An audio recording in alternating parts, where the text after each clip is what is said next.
Joulukuista huomenta täältä Tiihanlinnan huipulta Juupajoelta. Me ollaan täällä Kopsamon kyläyhdistyksen Mirva Tamminiemen, Heikki Laakson ja Olli Murtamäen kanssa katsomassa näitä hienoja valoja, jotka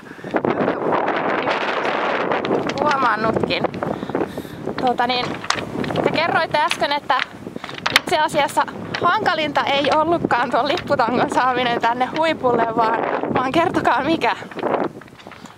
No, lipputangon ylös nostaminen, se vaati vähän miesvoimia. Ja sitten täytyi vähän vissiä viritellä ja insinöörin kehittämän hienon vissivirityksen avulla saatiin näppärästi kuusi nouseen ylös ja laskeen alas. Ei siis lipputango.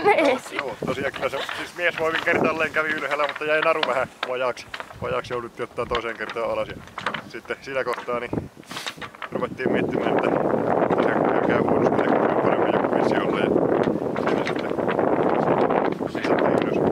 Siinä oli tuuli oli kanssa niin tällä hetkellä niin samanmoinen vähän se, että se on haasteensa kanssa.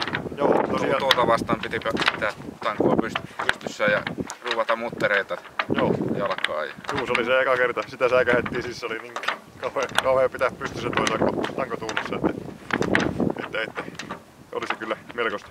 Siinä sai pelätä ihan tosissaan, että sitä keikahtaa nuri. Että siinä oli 3 vai 4 ukkoa parhaimmillaan halattiin ja yksi ne jäi sillä sormilla jotakin yritti ruuvata.